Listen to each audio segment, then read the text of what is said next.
Welcome back to Stories from the Field, the Superintendent Podcast, where we look at educational leadership through the lens of equity. Today's episode? Champions for Equity. So, Sarah, when we last got together, you were talking about a mold situation in Victoria, Texas High School, and how there were a number of students who were in the credit recovery program and how Victoria College came in to save the day. Right, and last time we were together, we were on Zoom. Yes. And here we are today, just finishing our National Summer Summit.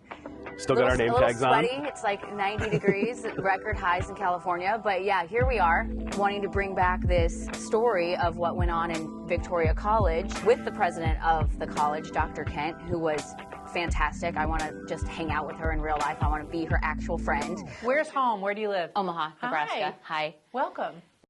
We were talking about the relationship that Dr. Quintin Shepherd formed with Dr. Kent. And we literally just sat and had breakfast and kind of got to know each other that first time, and maybe even the second month. And then by the third month, we're talking about the things that are important to us. But anyway, she and Dr. Shepherd are actual friends, and they meet every month to kind of just do a meeting of the minds, hang out, share ideas, and that's where their relationship kind of started to build this idea. And I think didn't they have the meetings in the morning? Did you call them the breakfast bunch? Yes, but it was more like a legion of superheroes. A breakfast of champions. Champions for Equity. There you go. Just listen to the conversation I got to have with Dr. Kent. Cool. This is something that we have intentionally made time in our schedules to get together, and then the conversations that come from that have just been amazing. And we're always, looking at how can we pull our resources together and our ability to cast a wider net together and ultimately help this community. Mm-hmm. Well, and just leaning in on support, right? Right, and it's not an agenda-led meeting. It's just we come together and we can come up with some very interesting ideas together. What's the craziest idea you ever came up with? I don't think we've hit it yet. So this is what's happening. You're close with everyone, and then you hear on the news, and then you're like, we'll help. Right. And so we had a breakfast, and it may have been that day or the very next day that this news was breaking, and both the university president and I both told Dr. Shepherd, whatever you need, we will help. And so, I came back and was talking to the people here on campus, and we said, well, the second floor of our academic building has several classrooms that are located together that are currently unused, and we could easily move things around to relocate. College classes are easy to move. Mm-hmm. And so that's what we said, let's do that. We'll offer it to the school district at no charge. But that started a conversation that began as a reaction to a situation, but then immediately turned into, well, as long as these high schoolers are going to be here, what else can we do with them? Mm-hmm. What else can we do? And we knew that these were students who were highly at risk of dropping out of high school. That's my background. I was 19 years K-12, many years as a high school principal. My dissertation, my research is on high school dropouts. And so we knew that we had an opportunity that started with a situation where there was need, but turned into something completely different, life-changing. Yeah, absolutely. It was about the same time. This is my third year here at Victoria College, but the work that we've been engaged in as a guided pathways institution, and that's work that we're undergoing with the Texas Success Center. For us, that meant serving all students differently and better so that we could have equitable outcomes. We, at the same time, at the Stroman campus situation, we were going through our strategic planning process. And that's when we knew that we had to put certain support systems in place that are going to be best for not just college students, but for high school students as well. We got together and we just labored over every word in our definition.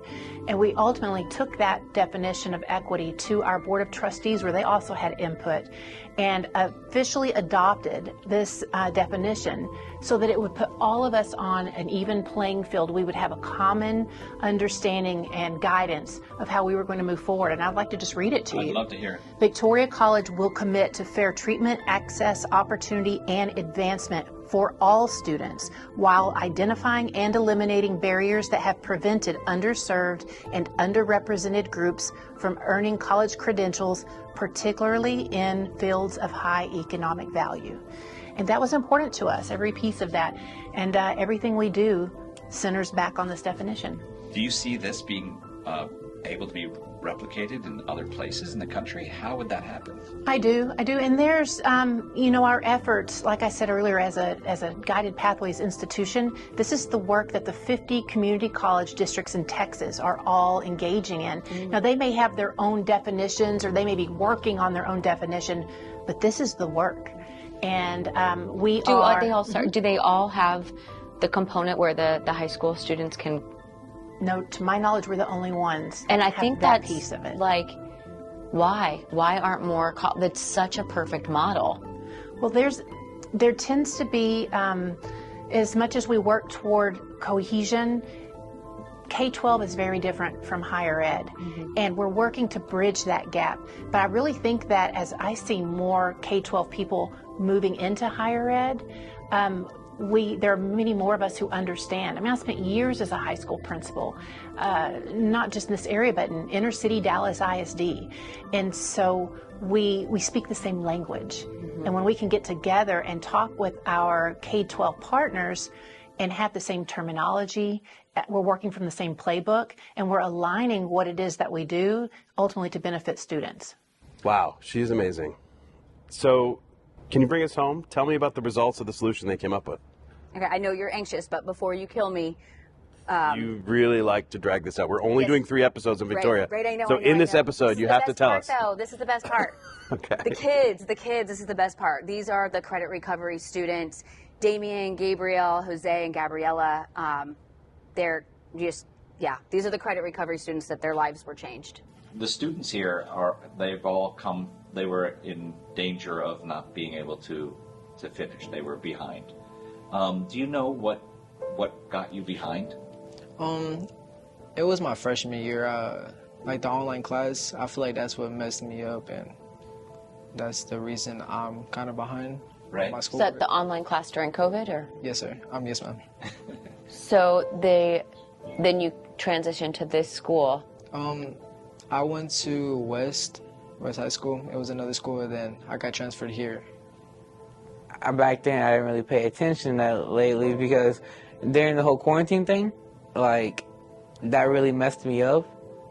So after I went back to regular high school, I didn't really do any that much work, and then I didn't really get my credits. So that's why I came here. Because none of the online stuff would work, none of the assignments, none of the essays that I did or anything like that would go through, because it's either the internet problems or the computer problems or the school Wi-Fi problems. So we're having a lot of issues, and like majority of us, that's why we're here, because of COVID and because it was a stay-at-home type thing. I got cheated on and all that. I wasn't doing good in school either. Like, I was, that's when I think I had dropped out, and then I was going to Liberty for a little bit, and I was going to the other location, and then they brought me here. These kids were thrown behind in school basically after COVID. There was just some things out of their control, and because of that they were put into credit recovery. We were just talking here at the summit that we just finished. Somebody shared in their Superintendent 5 Minutes of Fame that kids who fell behind then were in an even worse situation and required even more intervention to try to help them catch back up. That's what all this work around equity is supposed to be about, right? Like helping every kid get access to an equal opportunity. And so it's the kids that are at home without parents, watching them because they had to go to work. And it's the kids that, these kids that I met, some of them just blatantly told me they fell into depression. Yeah. They already didn't really like school. Now they really didn't like school because they're sitting in front of a screen, so they just didn't go. One of our members described COVID as an unwanted gap year. Like, basically, kids just didn't have school that year, like a college kid taking a year off. Right. That's tough to overcome. So back to, because of this, because of Victoria College and the philosophy of Dr. Kent and Dr. Shepherd, these kids were given amazing opportunities that they never even, first of all, they didn't think they were going to graduate. I love it because I'm graduating a whole year early. Did you expect to graduate a whole year early? To be honest, no. After how many classes I found out I had, I didn't think I was going to do it. I had about 32 classes to finish. Right now, I have about six left. So you're 19, and when did you come to this? I know this program has been for 2 months, but when did you come to this campus? This campus, I've been here since last year. I've been here since my junior year. I'm pretty sure, like all the other interviews that I did, like they said, we only came here because our previous high school credits we failed, and so we have two other campuses. We have East and West. They don't have college programs and stuff like that. I mean, they do credits and stuff, but with those classes, like your freshman, senior, sophomore classes and stuff like that, if you're failing between freshman and junior year, then they'll send you to this campus. Let alone go into opportunities for higher education beyond high school, jobs, having people in their lives that care about them, that actually want to see them succeed. Now that I'm here, I would say my teacher, Ms. Adcock, she's a very good person. Genuine. She motivates us. Nobody really cared. They were kind of lost. And how is this environment, like, has it motivated you differently? Because you were kind of on your way to possibly not finish, right? Yes, it motivated me hard because, one, it's at your own pace. Two, they'll help you, they'll motivate you, say, hey, if you need help, let us know, stuff like that. And what changed for you now that you go here versus West? I have more motivation here than I have had at West because Miss Adcock, my teacher, she gives me more motivation and stuff, and I feel like that helps me more to keep on going. And seeing my friends graduate here, it just pushes me to do a lot better than I was over there at West. So I just said my favorite part was the kids, but actually their mama bear was actually my favorite part. This is Naomi Jacinto. She's the counselor, but she's so much more than a counselor. I wish every school had a Naomi. She literally checked in on the kids every single day, kept track of where they were. Her office, Johnny and I were in there, it was a mess, but it was a productive mess because she had sticky notes on every kid. She's keeping track. Are they gonna fall behind? You can't fall behind because she's keeping track of it all along the way. But let's meet her. I am the counselor, but I also serve as like the admin, the nurse, the secretary, whatever they need. Mama bear. Mama bear. So if I were to put like a title underneath you, be counselor. Be counselor, mama bear, secretary, nurse, counselor, hug giver. Yeah, my primary one is a counselor. Yeah. Okay. Our campus we receive students from our other two high schools, East and West, and most of the students come to our campus because they're behind on credits. Hey Maria, how are you? Good. Hey, you have a credit slip. Okay, let me see what you have. How many credits you have? So I have lots. Okay. How are you doing today? Good. I'm great. Actually, I'm sleepy. You're sleepy? Yes, me I'm too. staying up. And some people don't realize that these kids here have a whole lot on their plate. And I always praise them when they come to school in the morning, like, good morning, I'm so glad you made it. How's it going? And then when they're sad, I'm like, what's going on? Let's talk about it. They'll come into the office and we have a talk and I get them back on, this is where you need to focus on. Okay, sweetie, you are doing very well. You have almost 23 credits. And if you see here on your sheet here, you have math models, algebra, economics, and chemistry. But I know y'all like to see this one. Everything left in white is all you have left, sweetie. Just 3 more. Yeah, 1, 2, 3 credits. And that's it. You're doing great. Keep it up. Thank you. Have a good day. You too. Bye. Keep up good work. Yes, ma'am. So our job is to help them, provide them whatever they need, motivation. Sometimes some of them need some counseling or whatnot to get back on the right track. And our ultimate goal is that we want all of our kids to be college ready when they get done. So being at this particular campus has been wonderful because Victoria College comes and visits with my kids class by class, and they share with them what they have to offer here. And a lot of my kids were under the assumption, you know, college is not for me. Some of these kids are, they are first generation going to college.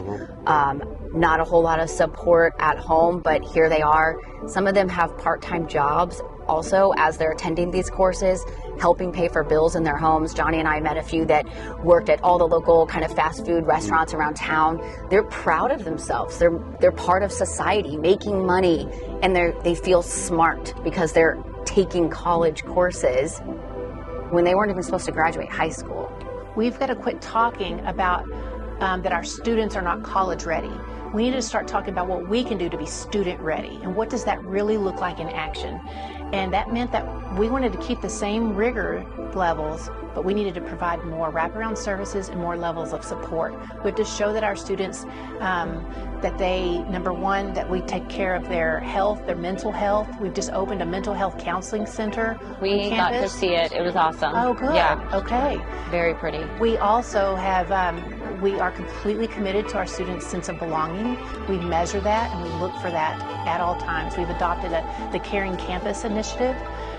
You'll see hopefully every single employee with a name tag on, and the way we approach students, just when we're crossing each other's paths on campus, the way we take care of each other, from the food pantry to the clinic on campus. Those are all supports that we've put in place to make sure that our students are not disrupted by exterior or external barriers. They've provided us with a lot of information as far as, like, you don't have to go for 2 years, 4 years. We have continuing ed education, pharmacy tech, the truck driving, you know, that would be offered, you know, not necessarily for our kids, but after they finish. So at least they have a lot of options now, you know. Before some of them didn't even think college was a possibility for them. And I tell them, even after they've left me, I said, just because I'm not your high school counselor anymore, I have a lot of connections. If I don't know the answer, I'll get it for you. So I just want them to know that even though our relationship has ended when they graduate, I don't want it to end. I want to continue on, whatever I can offer them. Like when I'm out in the community, I'll see some of my kids like at Walmart or something. They come up and give me a hug. Hey, miss, how you doing? You know, it's a good feeling. It's a good feeling. I mean, I don't have a ton of experience, but I have been to community college, smaller colleges, and I have felt like, you know, people joke that it's 13th grade, right? You get done with high school and then it's easy and you go to these classes, but here I feel like there's aspects of a larger university with the bookstore and the self-care and the friendly adults and the financial, like that huge area. And I'm like, I don't get the vibe that it's just a place you go to get classes to get some cheaper credits and then leave. Not at all. It's a family of people who actually care about you. That's right. And everyone we've met has been like that. That's good. And in the video you saw some of them are in scrubs. Yeah. Because they're in a program, kind of a through line for them to get into medical. So they learn a little bit about this field, pharmaceutical, and then they decide, is this something I really want to do? And some of them say, like, scrubs are pajamas. Like, right. I'm not putting on scrubs and going to work. I never thought I'd have the opportunity, but they talk about putting those on, looking at themselves in the mirror and being like, I'm pretty cool. Like, I'm like a part of society. People respect me. And the simple thing of putting scrubs on and being treated like a respectful person and talking to people that they never had the chance, they never thought that was even possible. So this program, not only were they learning this content, but the whole notion of putting on the scrubs and doing the site visits and working with current pharmaceutical people allowed them to feel like they were part of something bigger. Okay, amazing. So back to my original question from 2 episodes ago. What is the definition of educational equity? And that's what brought us to Victoria, and the real answer is that equity in education is not brought about by one person. It's grown through the support and vision of all these people, the people we've met, Dr. Shepherd, Dr. Kent, Tendrick Valentine, Stan Lawrence, Christy Adcock, all of the credit recovery students. the teachers, it's all of them bringing kids together because they believe in not only giving them one thing and seeing if it works, but seeing it through. There's barriers along the way for kids, and oftentimes we say, I'm going to give you free tuition to this program, okay? That's equity. Everyone gets free tuition. But then no one shows them how to fill out a FAFSA. No one shows them how to, I don't have money for books. No one gives them, for this program, money for the uniform. So what everyone here did is they thought of every single roadblock and they fixed it. So it wasn't a roadblock. They didn't just give free tuition. They did, that was my biggest takeaway. So like I said, I was super proud that 13 of our students chose to go to pharmacy tech, so this would be a way that they could get their and. Dr. Shepherd is always, saying we want the students to have an and after they graduate. Oh, okay, that reminds me. Yes, and Dr. Quintin Shepherd has I don't know if it's a mission statement, a theory, a philosophy, whatever it is. It's something that every single person we talk to, kids, students, staff, all brought it up. It's this and. I do want to go back to the and, because every single person we interviewed, even students, talked about it. And I was like, at first, no one explained it. They're like, that's my and, that's my and. And then finally, as the day went on, we kind of figured out a little bit more of what that meant. Yeah. And so you started that? That's your thing? Yeah. I mean, I don't want to take credit for it as, yes, but... It's awesome, though. But it is awesome. And I wouldn't say that I so much started it as I would say that I seeded it. I seed lots of things. I'm fascinated. The whole purpose of writing the book is that I'm fascinated at how culture works, organizational culture works. And I think one of the big things that we screw up, especially now, like the nature of leadership has changed so much in the public sphere, especially in the world that we now live in. We screw up our language, frankly. Like, we have this beautiful intent in our mind, but then we use language that's either oppositional or counterproductive to what we actually intend to do. So buy-in and engagement is a perfect example of this. Like, I actually don't want buy-in or engagement at all. Think about what buy-in and engagement are asking from you. They're saying to you, I have a privileged view of reality that I need for you to buy into. I see the world in a way that you don't see it because of information that you don't have. And so what I'm really saying, if I'm saying that in a way that's offensive, I'm asking you to subordinate your will to mine. And that's just, as a human being, who would ever talk to another human being that way? Yet when I ask you for your engagement or buy-in, 99 times out of 100, that's exactly the message I'm sending. And so for me, we bury words like that, and we start using words like ownership. Well, ownership is just something, I just say it, and does it resonate with people? And that's what I mean by seeding a word within the community. And so this whole notion of the and came about is because the way that Texas assesses students and assesses campuses and assesses school progress is mind-numbingly complicated. And they try to simplify it down into a letter grade. Yeah. And that's aberrant when it comes to real school improvement. It is oppositional to anything that resembles continuous improvement, which is what we're really after in education. And so I just tried to seed different words that made sense with our community. And so I'd say stuff, and then when I heard stuff repeated back to me, I'm like, that resonated. That caught and then on, when it starts to resonate a lot more, I'm like, and is a big deal for this community.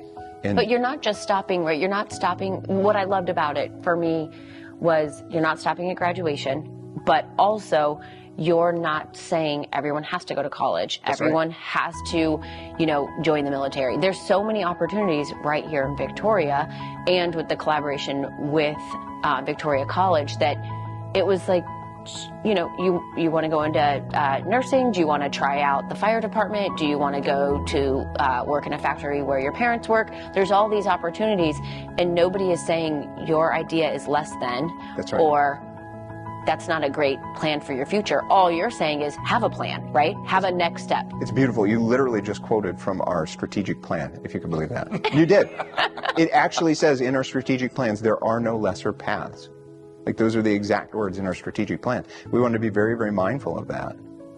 We try to simplify it in our own minds. The and for us is really about 3 E's. So it's either employment, enlistment, or enrollment. right? Those 3 E's are what makes up the and. And I guess the other part about the and that makes it easy for me to talk about, and maybe there's a certain charisma that goes along with this, I guess, is that it's deep in my core beliefs, like my core value. I read this great book called Halftime, that the author asks you to think about your entire life, from the moment you open your eyes to the moment you shut your eyes. And if you could summarize your life in one word, what's that word that defines your life? This is not the word that, like, you're outwardly, like, this is the word that gives me direction. It is the word that quite literally has made up the box that is the entirety of your life, right?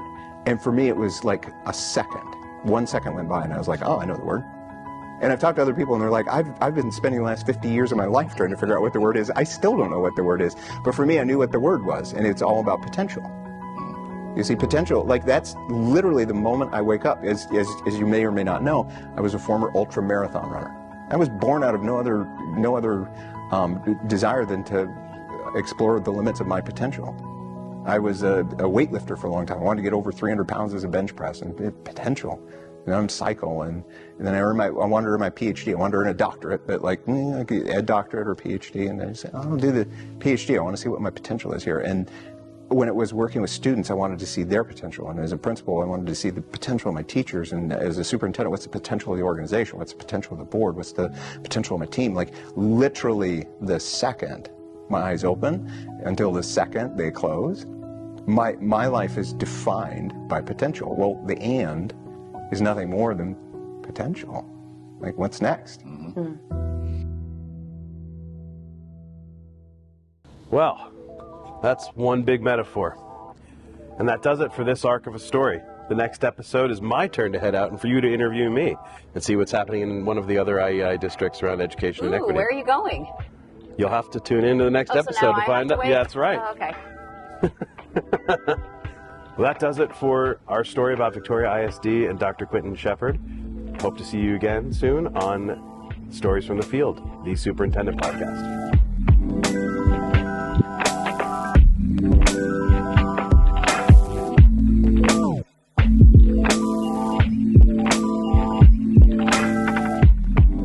Just a quick shout out to our producer, John Freeman, who joined us to lead the work during our podcast this season and is the voice you're hearing sometimes in the background asking questions. Thanks so much for being with us, Johnny. We appreciate all you've done for the podcast. We'd like to let you know that to create these stories, it takes a village. This episode was directed by John Freeman, videography and audio by Sho Matsuyama, Chase Mazo, John Freeman, Sara Croll, and Doug Roberts. Edited by John Freeman, Chase Mazo, and Sho Matsuyama. Stories from the Field podcast was produced for IEI with Century Tree Productions. Be sure to like and share these stories with anyone and everyone. Yes, they are that inspiring. IEI is committed to bringing educational leaders together to ensure that they have the influence, access, resources, and support they need to lift students' voices. We empower superintendents to amplify their voices, becoming thought leaders who shape the future of education.